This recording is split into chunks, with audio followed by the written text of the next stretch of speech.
Okay, so welcome back. This is video 2 on market structures.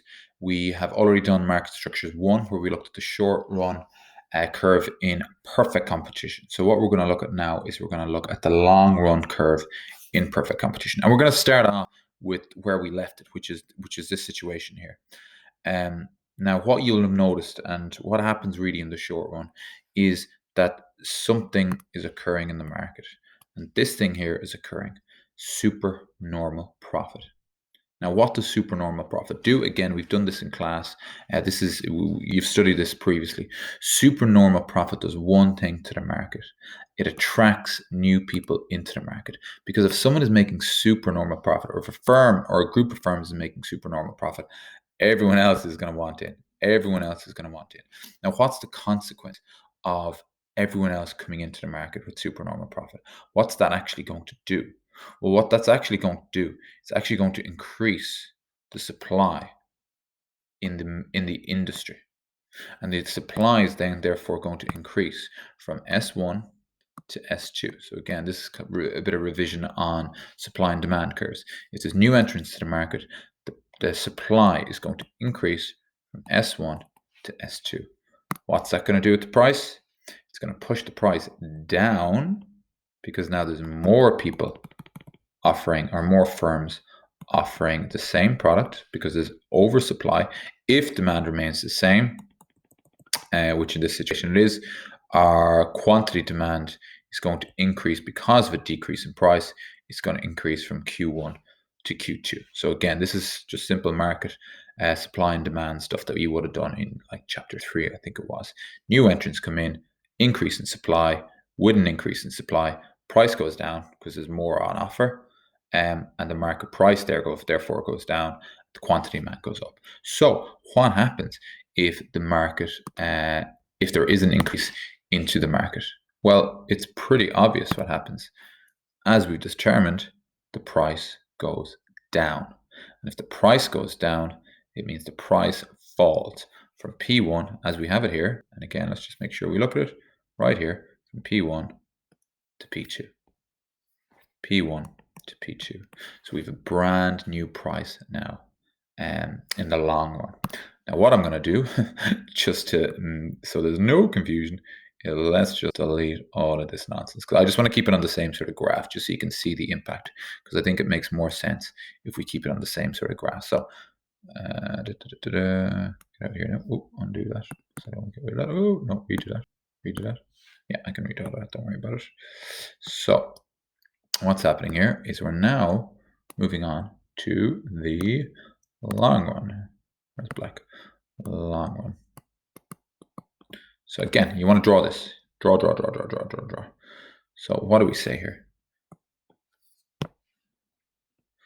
Just trying to fix this here now. Excuse me, 1 second.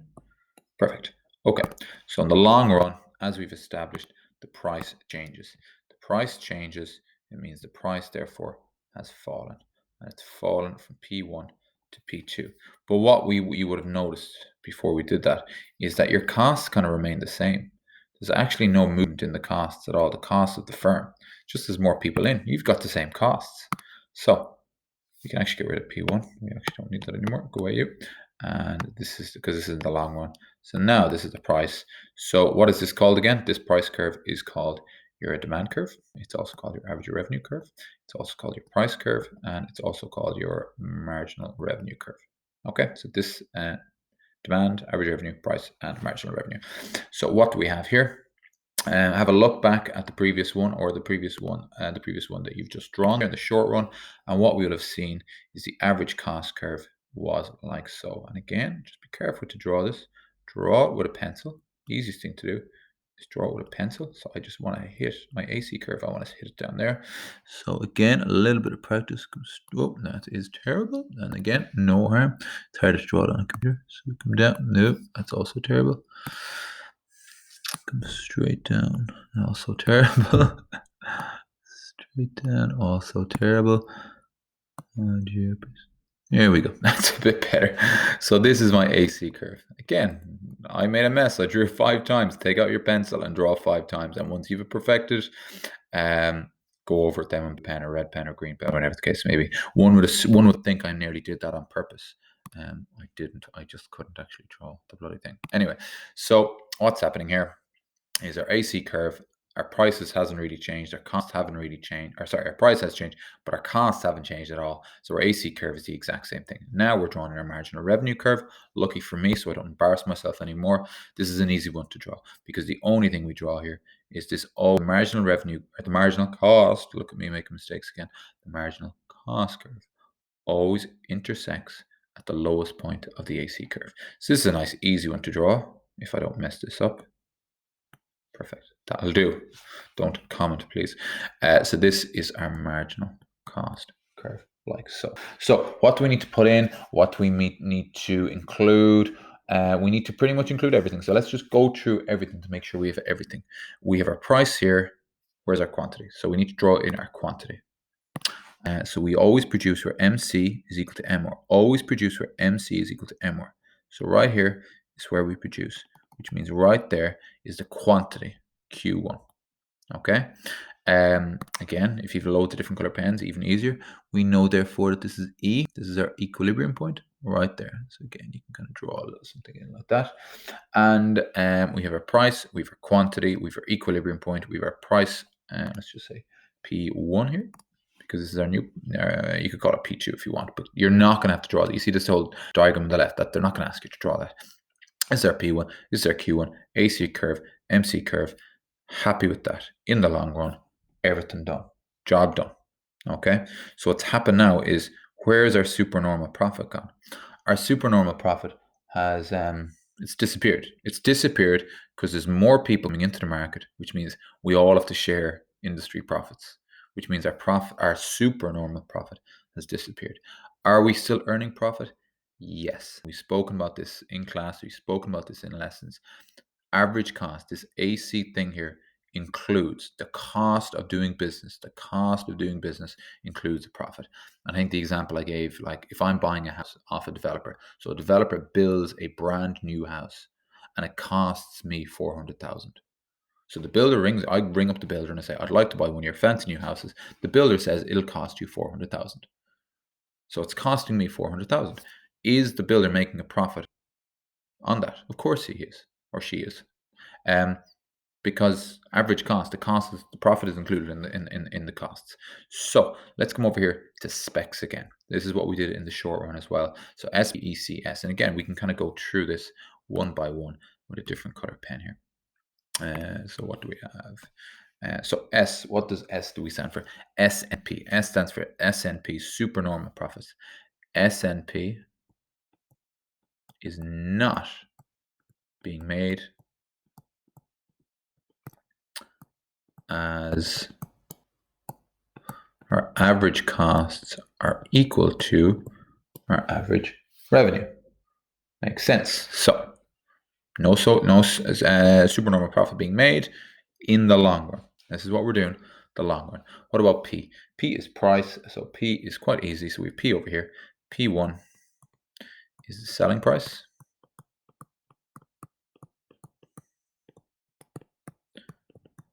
And we may as well refer to Q because we have price and quantity. And Q1 is quantity produced. Okay. Produced. What does E stand for? E always stands for equilibrium. Always stands for equilibrium, which is right here, and we've shown it in the diagram. And what we care is equilibrium occurs at E, where when do we produce? When do we always produce? We always produce where MC is equal to MR. And are we? Here's MC, here's MR, bang, right there. Where MC is equal to MR. Makes sense? Costs, average costs. Average cost is right here. So what do we say here? Cost of producing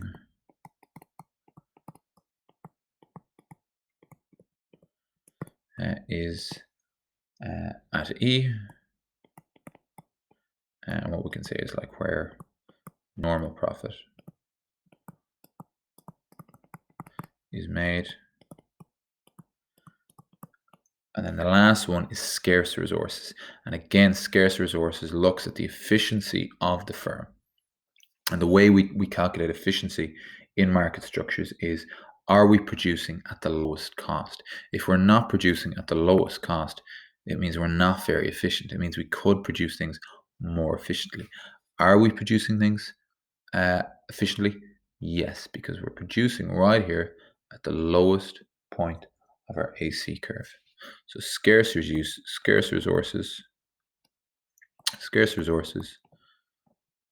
are being used efficiently as firm is producing at lowest point of AC. There's no point in drawing this nice fancy looking graph. There's no point producing this fancy looking graph if you don't explain the graph. So, like, to get your full marks, you're going to need to draw the graph and you're going to need to explain the graph. Okay. I think I will leave it at that. I think there's plenty there for you to digest.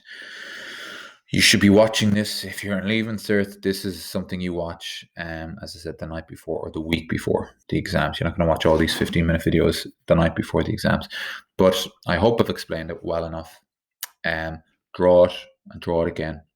As I said to you in the last video, draw them with a pencil. Make sure you get the line perfectly. Make sure you get the line perfectly. And then when you get the line perfectly, then you can go over it with a highlighter, or you can go over it with a pen, or you can go over it whichever way you want to make it look a little bit fancier, if that's what you want. But like, try and work on the visuals. Do try and work on the visuals, because that's way too dark, and because it does make a big difference. Okay, it does make a big difference. It's easy for the examiner to see it, and it's a lot more it's a lot clearer. Okay, anyway.